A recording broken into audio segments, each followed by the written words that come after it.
Oh, it's a performance. Thank you. There's not as sorry. Bart is great for There's a lot going on. There's a better place to start than the other. Well, it must have clicked on barbs. I was gonna say, I was like, oh, one person was like, you can be fetish, and she was figuring out her schedule. And she got back to me and said, I understand this. Okay, so now we can submit it. How about that? There you go. Thank you. I'm working on our looping boards right now. PowerPoint. So, and I needed documents too, or? Yes. Yeah. And then I'll do And then I need to send the student the sign points. Oh, yes. Against those, against those, like, lifestyle, safeguard, plan, Dr. Love about that? Yes, they're doing culinary management with. Wait, so I gotta, no, then we got $100 funding from SGC, they're like, that's a free, it's for the rural. Oh, my God. Since we've got other food too, that's being catered. Just like roll. I love it, that's wonderful. When they said Johnny, I'm like. Oh, you know, like, are you that Johnny? That's me, that's me, but. I'll be dancing. Oh, you know. An Indian dance. Oh, that's fantastic. That's the bar. That's This color. It's the emotion content, the Bengali, whatever. I'm excited. Yeah, I'm excited too. Mediterranean ones, and then there's chicken, breast or something. I've got show. They didn't separate them out. So those are the chicken. The bottom ones are the chicken one side, and the top ones seem to be.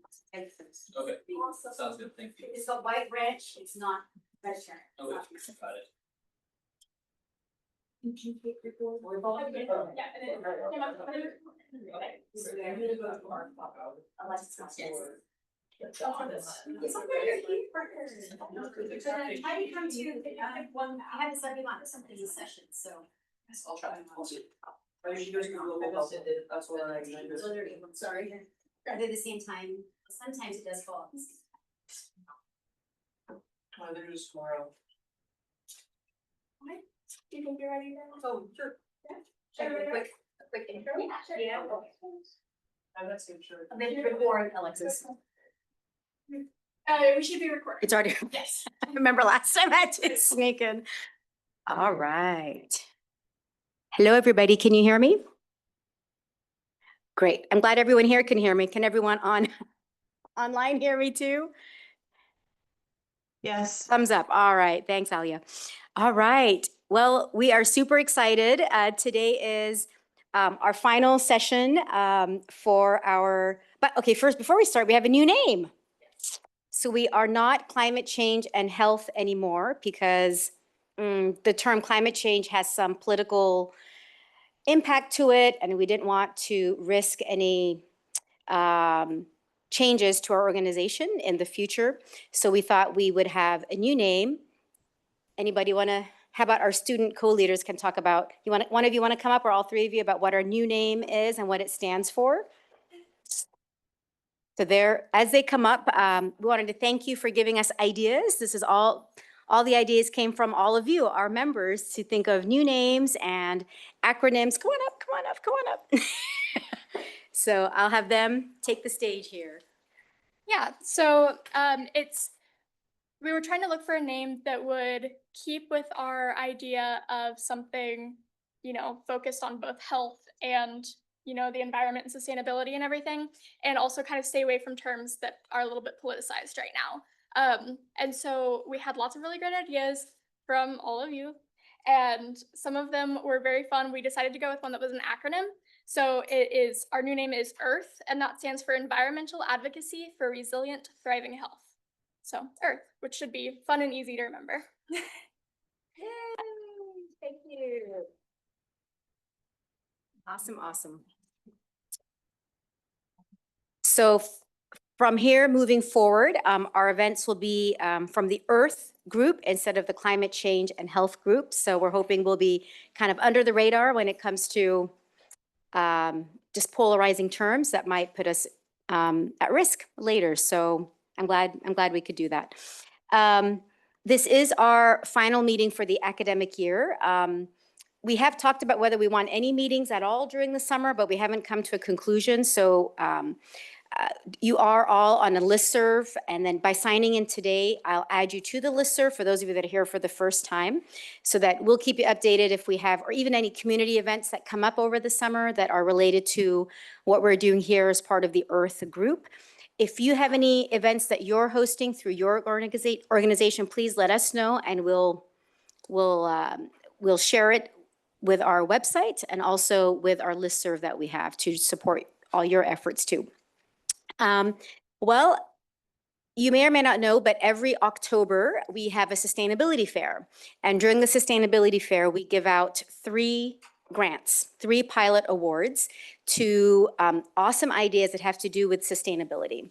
So oftentimes this time we had 5 presenters. Of the 5, 3 received an award. So it was great. And this is a time when those 3 recipients present their data for what they've done over the past 6 months. They're either given a 6-month time or a 12-month period of time to complete their project. This is the 6-month point for all of those projects. So if it was a 6-month award, they would have completed it and they'll tell you what the results are. If it was a 12-month award, this is their halfway point. They'll tell you where they are and where they plan to be over the next 6 months. Does that make sense? So it's a good gauge of those awesome ideas that were voted on by you, the audience, during the sustainability fair, which was paperless, by the way, to be sustainable. It was all done electronically. And today's the day where they report out their findings. We plan to do another round of these pilot awards for this coming October. So keep your minds flowing. This is your summer homework for all of you, is to think of an idea. The funding is coming from University of Kansas Medical Centers, so the idea needs to be implemented on campus. So it can't be at an off-site place, but it can be at another KU location. So it could be at Indian Creek. It could be at the KU Edwards campus. It could be in Wichita. It could be in Salina. So, but it needs to be affiliated with the University of Kansas. But we've done our composting ideas that's being done in Cambridge Cafe right now. It stemmed from here. So it could be from food, recyclables, the gardens. So any and all ideas are welcome. Anyways, without further ado, I'll introduce our, let's see who, okay, this is Marti. So we have 3 presenters. We have Marti, we have Angela, and then we have Jennifer. They both have 3 amazing ideas in totally different parts of that environmental space. So let's welcome Marti for our first one, Marti Dodge. Yay, come on up. Marti is actually a master gardener, so she is an amazing resource for this group. And you should just be able to look back at the bar. You're very. Okay, so, great. Thank you so much. Yeah. So I put some flyers out. It's the prototype for what could go in all the hospital waiting rooms at the KU Med Center to show what we're doing, what the project is. First of all, I just want to say thank you. It's just such an honor to be part of this and to have had a project selected by all of you. It's been a fun 6 months. I've learned a lot, and we're just beginning this process. So funnily enough, I didn't know until last week when Shelley texted or emailed me the name of the new group, E.A.R.T.H, that I chose out of 15 names for the garden, KU Garden of Resilience. And it just fits. Everything seems to be coming together, which is really fun. I don't know if you know what resilience means. It means the capability to recover. What could be better for a healing or therapeutic garden than actually sitting in a garden before or after your doctor's appointment or your family members waiting for you and feel better? So that's the basis of the idea. This garden will replace the existing garden, which is on the southwest corner of the Landon Center for Aging, which has been there for at least 30 years, probably when the Landon Center was, or the building prior to that was installed. And it's mostly, as you can see here, it's mostly juniper shrubs and vinca and 3 trees. So there's no color. The bench is on the outside of the garden. The path is unwalkable. If you take a journey down there. You cannot, as a elderly person, you cannot walk in that garden. So the whole idea that I have is to replace this garden, and you can go to the next slide, and make it the KU Garden of Resilience. The next slide, please. And with a co-creating partnership, and that means I work directly with plants. So I spent the last couple days actually asking each plant, a native plant from this area, sorry, if they wanted to come be part of the garden. I got yeses and I got nos. So I already have a list of plants that want to help people heal. Plants want to help us, but they won't help us unless we ask. We're destroying the earth. So we have to ask them. So my goal for this garden is in working directly with the plant spirits and bringing healing to anyone with dis-ease. Not disease, but dis-ease. So somebody who's not feeling up that day, somebody who's waiting for their mom who's seeing Shelley perhaps on a bad note, they can sit out in the garden and feel refreshed, feel better. Next slide. Again, the garden should and will present hope, wellness, and nurturing. The plants, as I said, want to help us. They are there for us, whether it be trees or ground covers or flowering, aroma, texture, any of that. I'd like to see a garden that has all of that with benches. I'd like to put in a sculptural water feature that recycles the water that we use to water the garden. And that would be a triple aspect sculpture. The heart, which is your main interior, your soul, and your spirit. Next slide. Nature-based, it will all be nature-based. Everything in there will be ecological. From the plant's perspective, they will have everything they need. There will be no pesticides, fertilizers, that kind of thing. So everything will be regenerative in its own way. And plants like to do that. They like to help each other.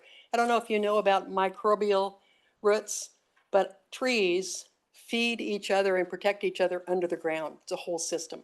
So plants do the same thing. So they will help each other where they're needed to help. And they'll help all of us by just being there. Next slide. Sustainability is critical. And I know that because here I am at this meeting and I was there in October. Sustainability is important for all of us. We're used to being, humanity's used to being living outdoors, being supported by nature, being able to eat everything. Now we are 99% in cities, urban, where there's less of that, much less. So the whole goal of this garden is to create a sustainable, renewable resource for everyone. Won't be edible per se, but it'll be life-giving in terms of what it offers to everyone. If you came and sat at the bench, if you wrote in the waterproof journal a poem or thoughts, that's another goal of mine. Next slide, please. And my vision is a garden. This isn't what it'll look like, but it's similar to what it'll look like. So there'll be benches. They could be donated by a donor with a name. The pathway could be pavers with names donated. There are all kinds of ways to fundraise. There are two funds that I'm looking at from the endowment office, and that is spendable, which is $5,000, and then you can spend all of it. This garden is going to be more in the range of $200,000. So from $25,000 up, it's an endowed fund. If I can get to that, that means it's good for perpetuity. That means maintenance for the next 30 years is covered, which is critical because I talked to the landscaping department and they contract out everything. So somehow that all of this garden has to be able to be maintained down the road. So, and I have many foundations I'm looking at. Next slide. Whoops. Oh, maybe that's it. That might be it. I guess that's it. Anyway, do you have any questions?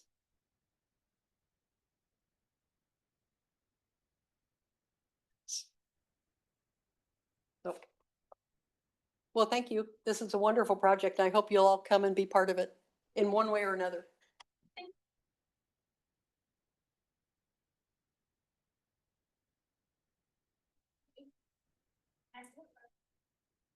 Marty, it sounds like, oh, should we let it go? Yes, okay, back up. That way we can talk Yes. through the mic. Well, it can be recorded, yes. So it sounds like you've done a lot of investigating to see what path to take, so what are the steps forward? Is it finding the funds now? The steps forward are to refine the flyer, which I give to you to see in your committee what you think. And then print a bunch out and put them in the offices and the waiting rooms.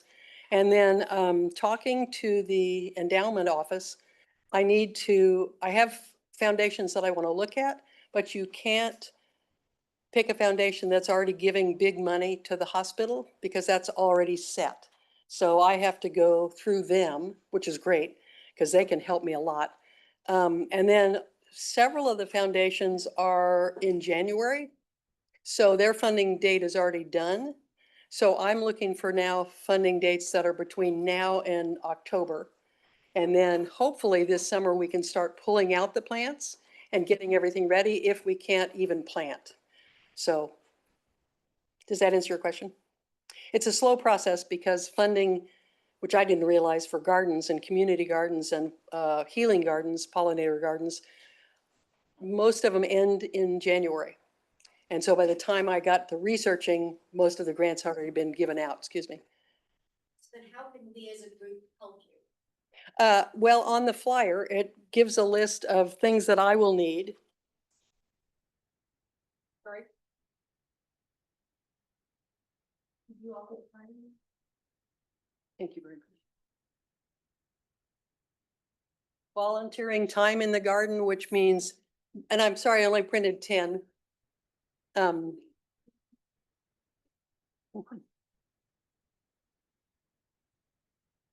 So finding the ability to take out all the existing shrubs that are there, not the trees, but the vinca and the junipers. Clearing the old path, making it open so we can start with a blank slate. That's critical. And then in-kind donations, plants, mulch, anyone who knows anyone if anyone knows anyone at the House of Rocks on Miriam Lane, or Site One or Soil Service, different nurseries, Family Tree, that would be a great source for getting plants. And what else? Fundraising for a pollinator garden. So if anyone knows anyone who has a business in that vein, or a contractor for laying the pathway, a bricklayer, or the brick company, and where we could get, and I have access to a CNC machine that will engrave names in bricks or on copper.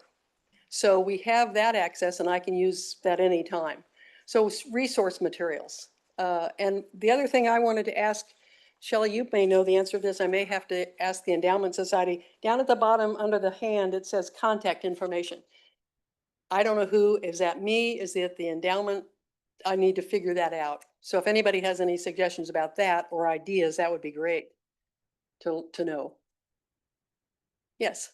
Just a question for you, you may have already thought about this, but we've done some partnerships with Wyandotte County high schools, and some of the construction classes. And, Great. Pathways courses, and they've done a really great job in the past with us, like we did a culinary med event and they made cutting boards. Wonderful.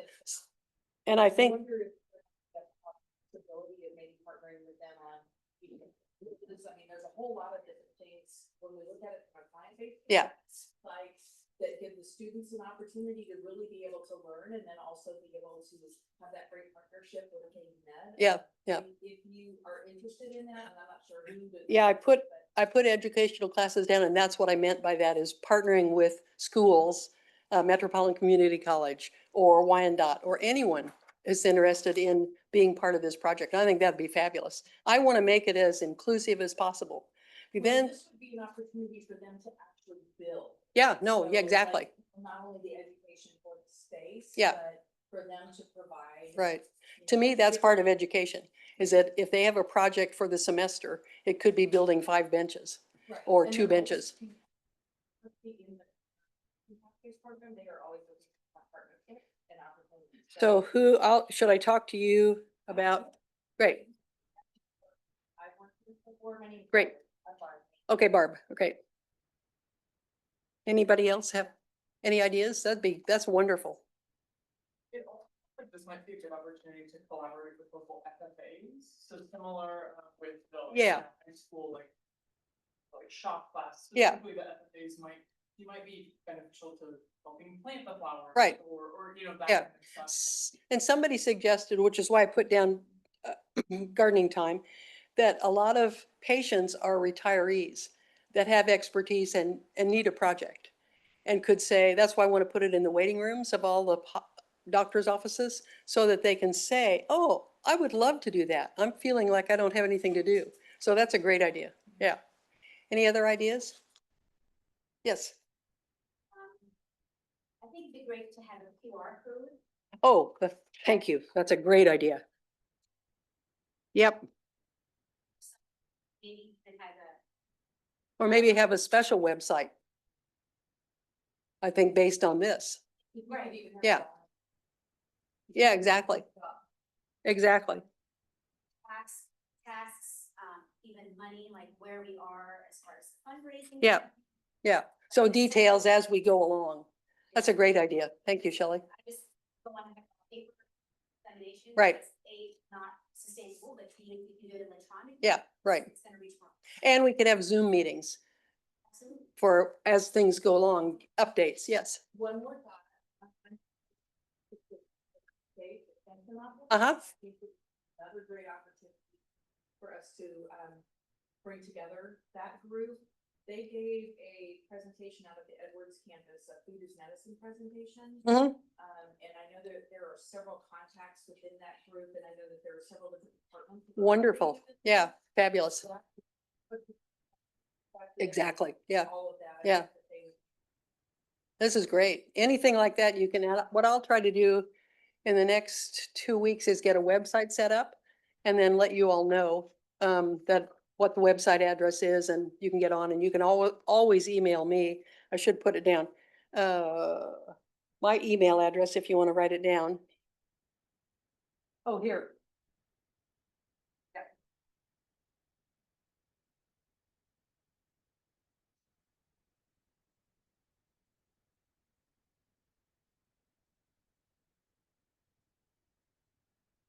So it's something you might want to consider since we're going to want to use from a planning perspective, if we're looking at some sites, if there's this push to really be more encompassing. Can you read that? of the brand. 3 Herons Art. You know. Thank you very much. Thank you. Thank you. Will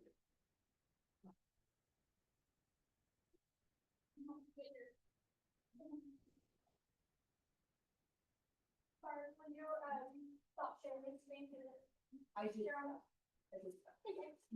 And I gave Jen sharing rights already. Okay, so she should be able to do that. Yeah, so she's ready online. Okay.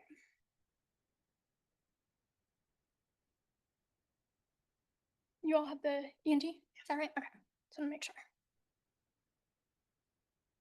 Okay, there you go.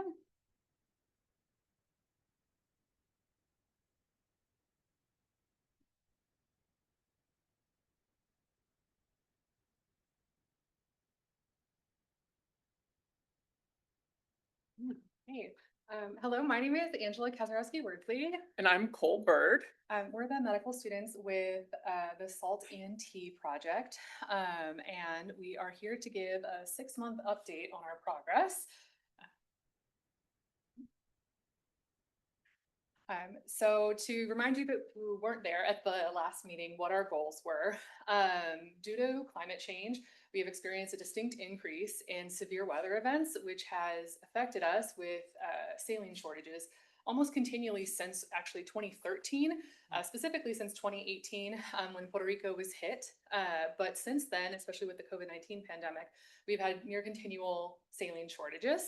And then as the result of that, we have to cancel elective procedures, which again may sound fine, except for the fact that elective procedures aren't unnecessary procedures. So these patients that have their procedures canceled, they're still experiencing a distinct decline in quality of life, and they're unable to get medical procedures that they need, which potentially also leads to an increase in emergency procedures.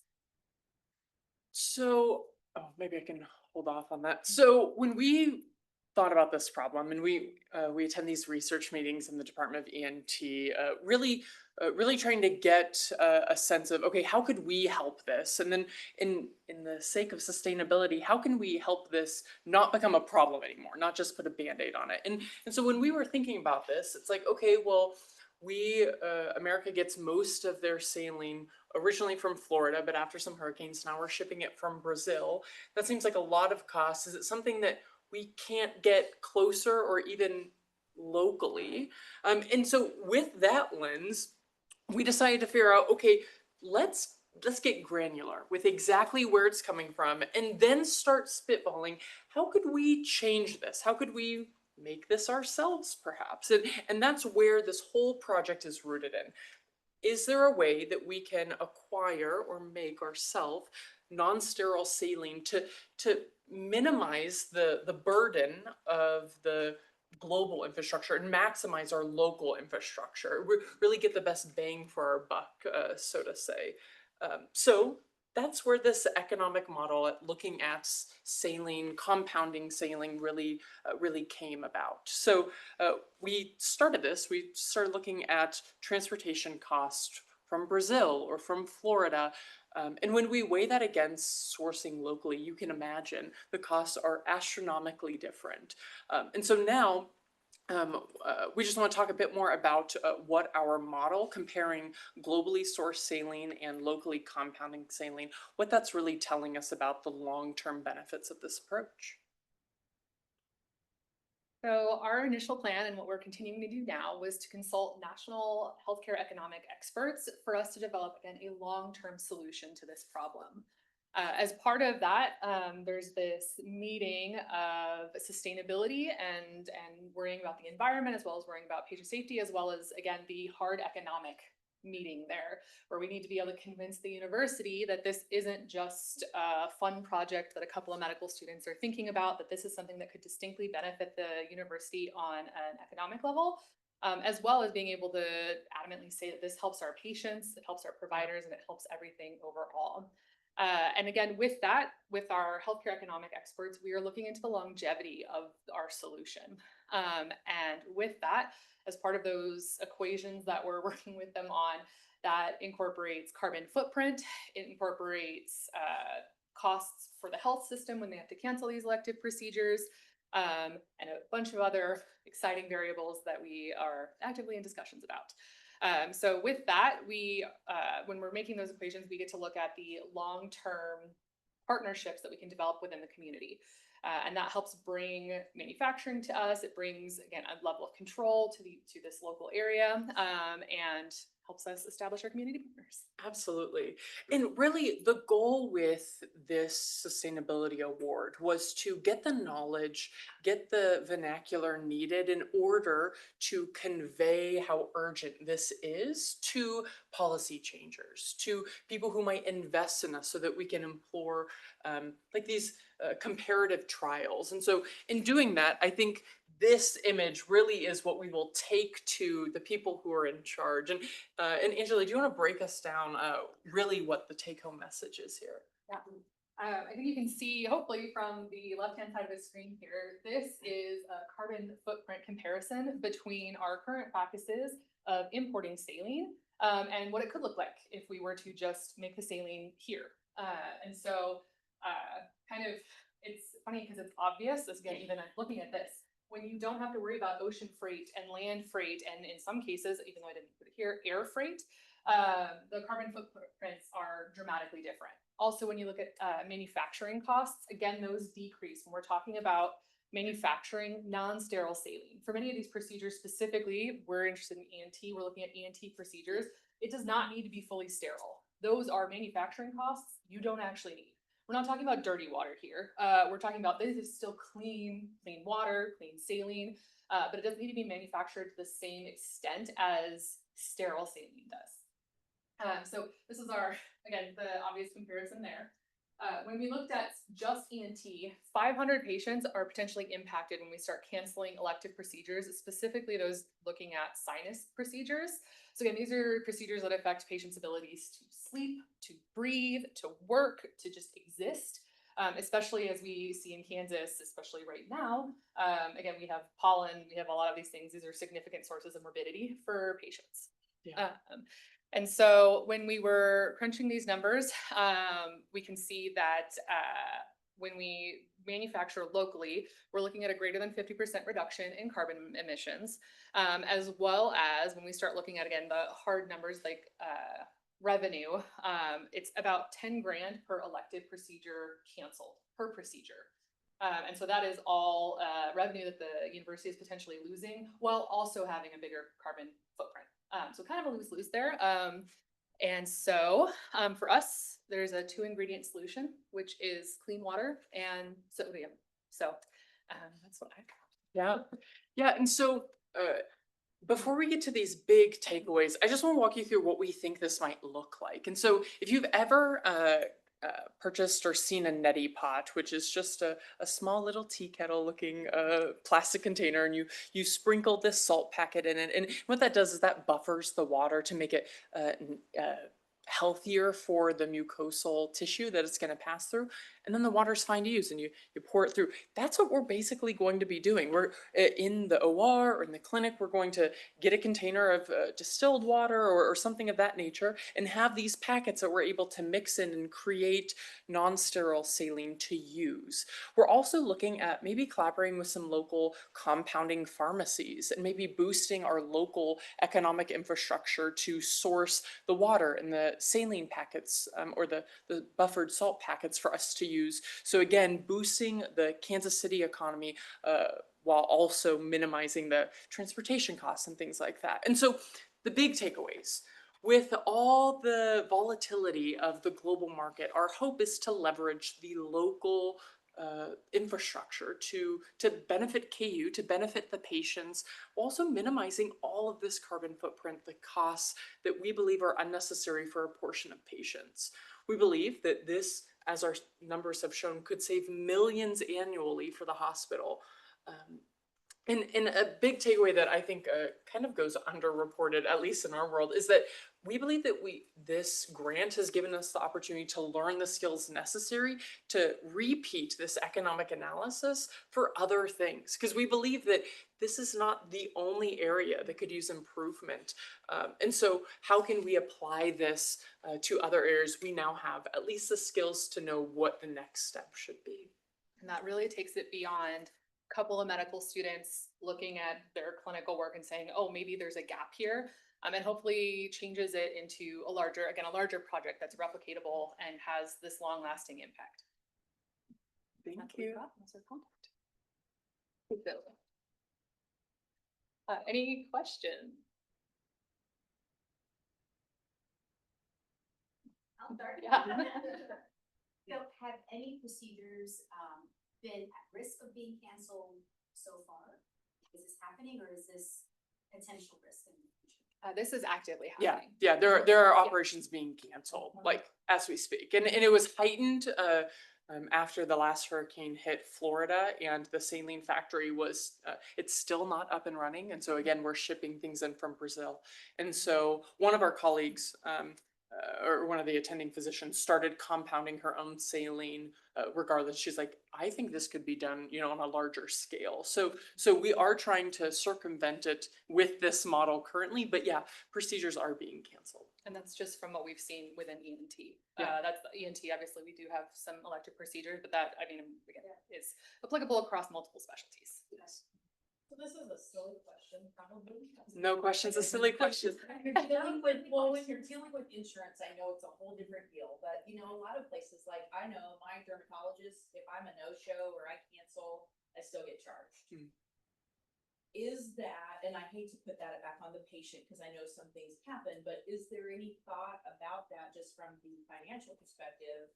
because of the amount of money that we're losing in these canceled, like if the patient is canceling. Now, if it's canceling because we don't have the saline to move forward, that's a different deal. That's what But it is. It's is actually that what yeah, it it's the is? university Yeah. canceling it for patients. Yeah. Yeah. They still very much want their procedures if they can get them. Yeah. I Alright. completely misunderstood what you're saying now. But also, kind of tangentially from your point, it will be important as we're considering, okay, how do we change hospital policy to get the wording right for, okay, this is like a compounded substance. So how do we make sure like the patient isn't charged for this? Now, we'll say we looked up and a liter costs roughly like 80 cents, whereas like buying a liter is like $4, almost $5. And so it's certainly less expensive, but we need to be thinking about, okay, how do we word this? What red tape do we need to go through to make sure insurance plays ball with us?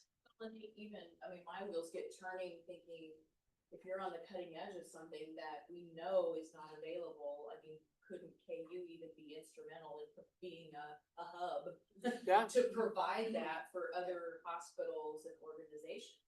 I mean, obviously, we're in a shortage, and that's something that, and I'm not looking at it from the revenue perspective, but just from the ability, the caretaking ability. Yeah, provide absolutely. those resources. Great work, y'all. You seen anything significant with everything that's going on from the executive level of with, I realize a lot of this you said is coming from Brazil, Mhm. you say? Mhm. You seeing anything that could potentially be affected even more like with tariffs or things like that? Yes. Yeah. So, and like this model really leverages our local economy. And so we asked this question in our meeting with the healthcare economists, and they were like, really, it's only going to make your argument stronger. Any amount of tariff on internationally imported goods is just making the disparity wider. So I do think, though, it puts us in a good place to advocate for this project because it bypasses those international tariffs and could look even more enticing to the higher ups here at KU. Additionally, because that Brazil option was the Band-Aid solution to the Florida and the North Carolina factories being unusable. And again, they keep trying to get the Florida, North Carolina, Puerto Rico factories up and running. But as it currently stands, we are so far into a saline shortage that important things like IV fluids are being prioritized, which again, I fully respect and we love that. And we'd love to be able to continue to foster IV fluids being where they need to be. So we can prioritize the things that don't need to be that level of sterile and just manufacture them here in the university. What's the delay in getting it? The plants that are. Right It now? varies. And it's also, again, as we have been looking into some of the data, again, like it has been a near continual shortage since 2013, partly because every time the FDA inspects one of these manufacturing plants, they tend to get shut down for manufacturing violations. In addition to then they get hit by a hurricane. So it's kind of this twofold problem that's, again, been essentially continuous. So. Okay, and one last question. I'm sorry to have all the questions, but my wheels are just spinning. So again, this is gonna sound really silly, but I don't know what I don't know. So like the salt domes that we have around that are for the streets, can you utilize something like that salt or Oh, I'm not- something like this? I'm not familiar. Yeah, with the I don't know what a that is- salt The dome. igloos that house all the salt, so in the wintertime, they put that out on the roads. Oh. That's It does need, yeah, it does need to be a certain level of Yeah. clean or sterile. Yeah. That does bear in mind as far as when we're talking about manufacturing, again, when you have a local manufacturing system in place, you can have a big pile of salts stored sterilely in the pharmacy or something, and then take what you need from that versus, again, a liter bottle of saline and the plastic and the boxing and everything that requires when you ship it in. But having a large store of it right here, a lot less expensive, and again, like the impact is a lot less. I won't ask anymore. And it's not like the same thing, I'm sorry. And that same thing, you were talking about like one of the attending surgeons in ENT that are creating their own solution.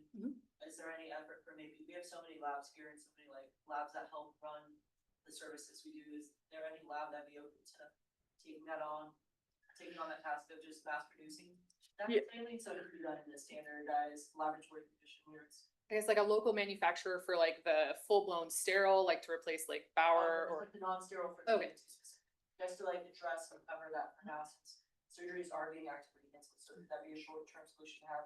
Utilize one of the many labs we have here at KU, and have someone start producing those therapies. Yeah, that certainly could be an option. The hesitation around that is with our solution being you mix it in the OR, you don't have to worry about, okay, now we need to take up like KU academic bench space for making salt water, plus now transporting that salt water into the ORs. Rather, it's okay, we can get sterile water or non-sterile distilled water into the OR, we can get our salt packet in there and then mix it there. It kind of keeps, there's less manpower necessary. Also, we have a lot of like really prestigious labs here, and mixing salt water, I think maybe an inappropriate use of like KU academic funds.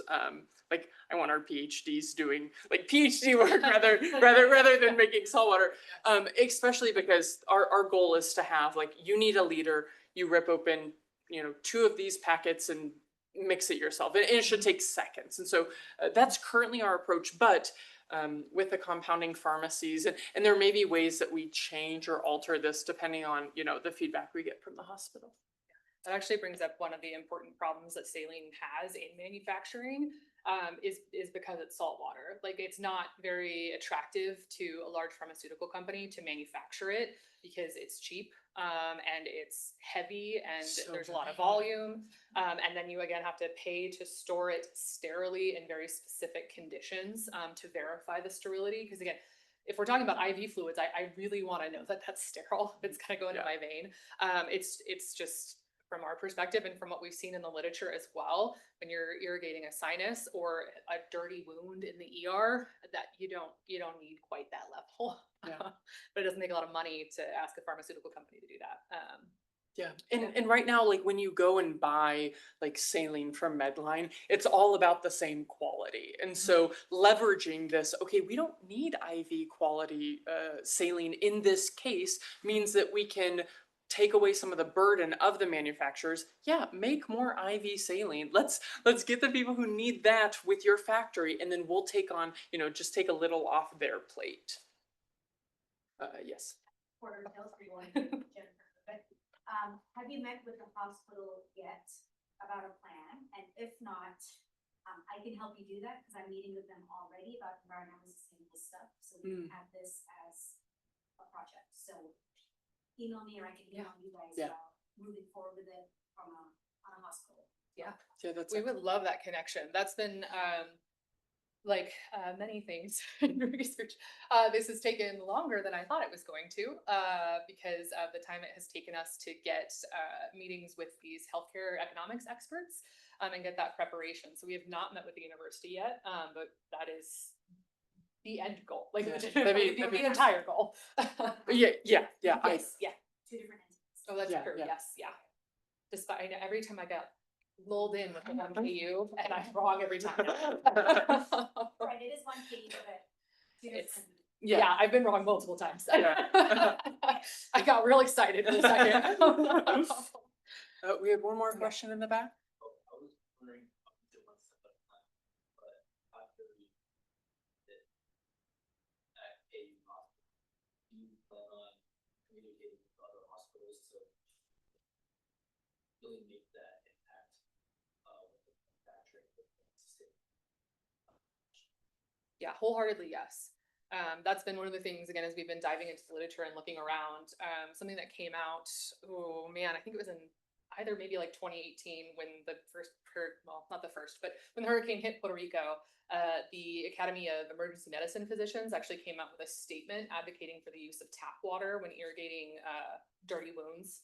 And so obviously that hasn't really necessarily like taken hold with how we practice still. That's like, at least when I was doing ER rotations, that is not typically how we're going to be irrigating wounds. So I think for us, that is again, like the end goal of this being a good solution would be to put it out there for other hospitals to use, as well as really kind of demystify it as something like, not like, oh wow, you need to have like a giant manufacturing facility within your hospital. It's no, you can just take clean water and salt, and that's a legitimate solution. It's not harmful, and you can not cancel your procedures and take care of patients still. Yeah, and we're going to be writing up our whole process with the economic analysis and then an implementation framework, and then publishing that in a national journal. That way to again get this out there, get the discussion going. We also hope to do some more work on, okay, let's get really granular with the exact numbers and report that also at a future date. So thank you. Thank you very much. Thanks, Ellen.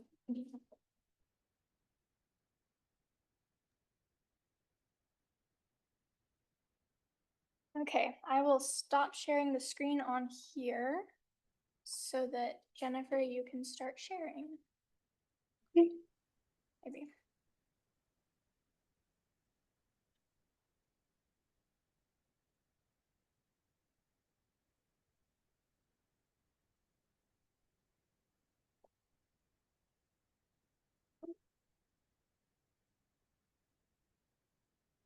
Can you all see my screen now? Yep. And hear me okay? We sure can. Okay. So, okay, good. I see the thumbs up. Good afternoon, everyone. I'm Jennifer Keeton. I'm the Director of Wellbeing for the university on the medical center side out of Human Resources, and wanted to just give you a quick update today about the last grant application that we had this last fall.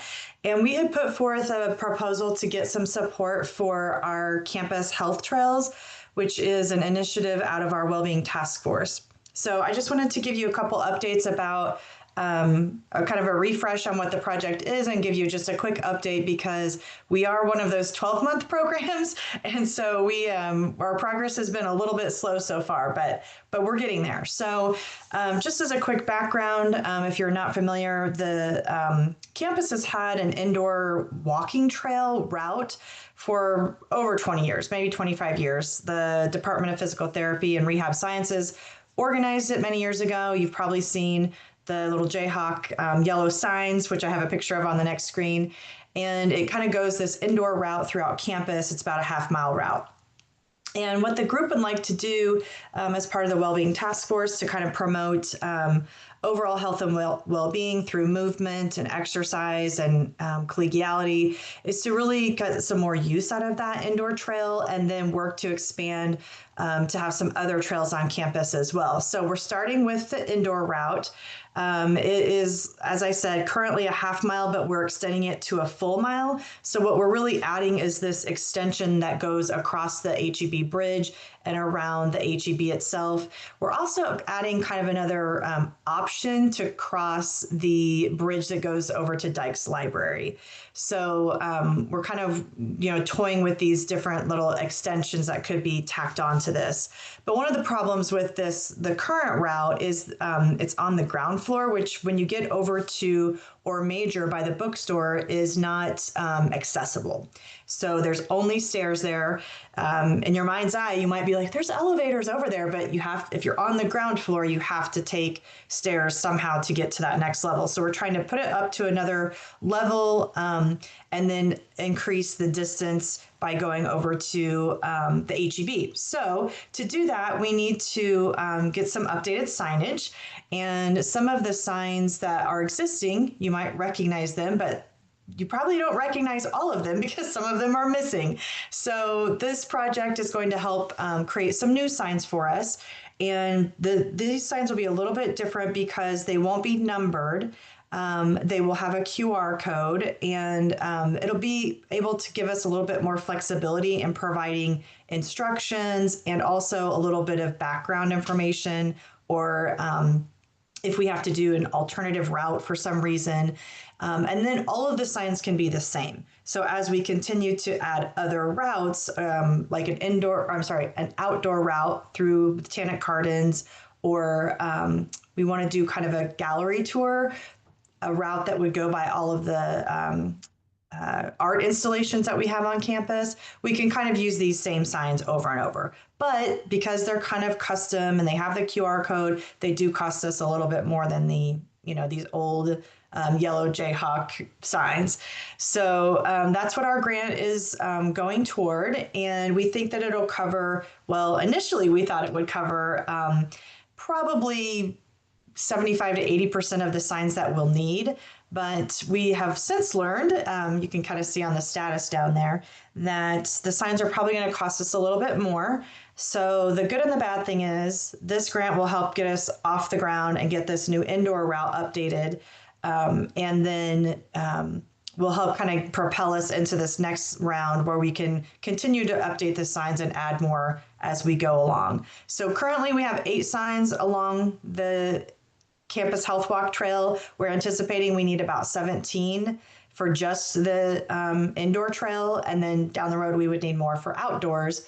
But it took us a while to kind of get to this point, getting some information back from facilities and other folks about the new sign design. We also had to get some different approvals for the new route, and so we're right at the point now of getting an updated estimate of the cost, and we'll be ordering those new signs soon. This is my shameless plug for our upcoming well-being conference on the 21st. And the reason I'm mentioning that is we do have, as part of that event, one of the kickoff activities is to walk this new route. So we're very excited. We have about 40 people signed up to walk that route. So we have lots of new people who will kind of know that it's there and understand how to get around. So I think that is about it. Again, just kind of why we kind of approached the sustainability group with this proposal. And we look forward to kind of a continued partnership with you all as we do move to the gardens and things like that. So I think I saw maybe Sarah Norris was on here earlier. As soon as we can kind of get over this hump with the indoor trail, we're hoping to dive into the outdoor one. So I think that's it. Any questions for the group? I can stop sharing.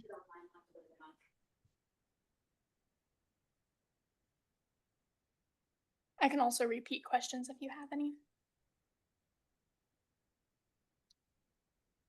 So are there any folks, how can we help with the project as a group? So we have a question from the audience here. How can we help as a group to help get your project moving along?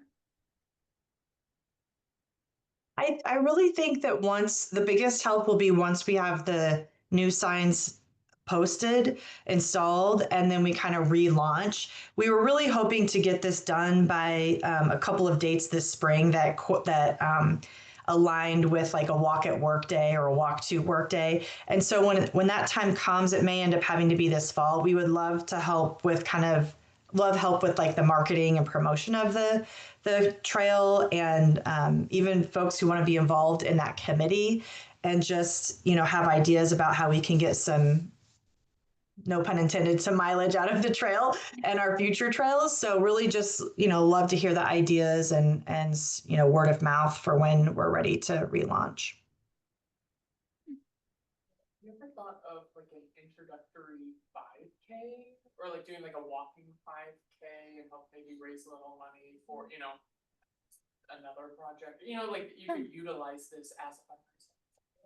Yeah, so we have a question from the audience here about possibly using the trail as like doing a 5K or part of the 5K to possibly use it for fundraising for other projects in the future. Yeah, I mean, I think that's a great idea. I think as soon as we have, nothing would prevent you from doing it now. It's just kind of half mile, and the signs are, a couple signs are missing and things like that. But we would love ideas like that. So we haven't really done any programming or like walk groups or challenges or anything with the trail for many, many years. And so once it's up and running, especially the outdoor ones too, or the art ones, we would love to have, any ideas like that brought forward. You can help be a partner with that. Yeah, I hope so. I hope that we can continue to partner with that. And you know, we have, and I know we're running short on time, but one of the big things from a well-being perspective is, you know, we hear a lot about the epidemic of loneliness and you know, people's mental health and well-being, and really being depleted in interpersonal connections. And so we're hoping that this trail and the subsequent garden and art, you know, routes will give us kind of a tool to use to kind of build those connections, build those relationships, and foster that collegiality, and also, you know, the benefits of movement and getting out from behind your screen. So we're hoping this will be a good platform for us going forward. That sounds great. Thank you. Thanks so much. We appreciate it. And Jen, my two, we have those high school students that are still interested in working with Yes. you. So Yep. school's out in 2 weeks for them. So reach out to me and I can connect you with them about how they can help you too for this project. Is summer a good or a bad time for them for a project like this? It's better than school year. Okay, that's good to Yeah, hear. yeah, That's good yeah. to hear. Okay, And great. they're both rising 10th graders. Perfect. Yep. That yep. sounds good. Yes, yes. Well, I still thank have you it on to my all. list. Yes, exactly. Right, right. Maybe after the fair, right? Exactly. The wellness fair. Yes, yes. Yes. Well, thank you to all three of you. These are really amazing projects, right? I mean, so inspiring and so different from each other, and all help for sustainability, help our Mother Earth. I also wanted to have a shout out for Holly Struck and Stan Welding. They're with the KU Central Business Office Services, who pay for the lunch we had today and who pay for the sustainability grants.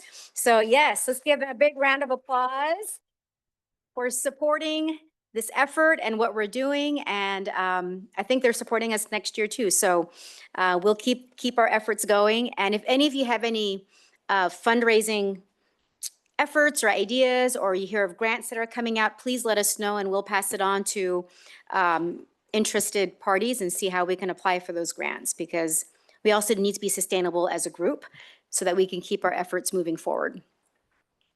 Yes, yes.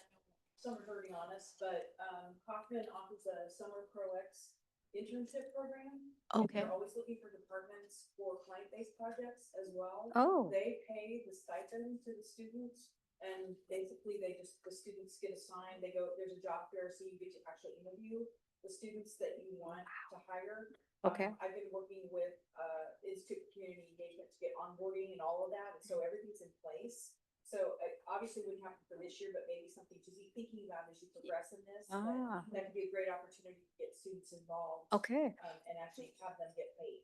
Wonderful. So Barb mentioned Kaufman has it's called Summer Pro X program, where students can be paid by Kaufman to work on projects that we're involved with. So is that of interest to our group? I'm looking at our student leaders too to see is that okay to pursue for next summer. We'll see what the deadlines are. If you could let us know, Barb, when the deadlines are for this summer and fall. Oh, January. Okay. Okay. Okay. We're set up as Ah. Great. Looks like Sarah has 3 students for this summer with that program, which is great. Okay. Nice.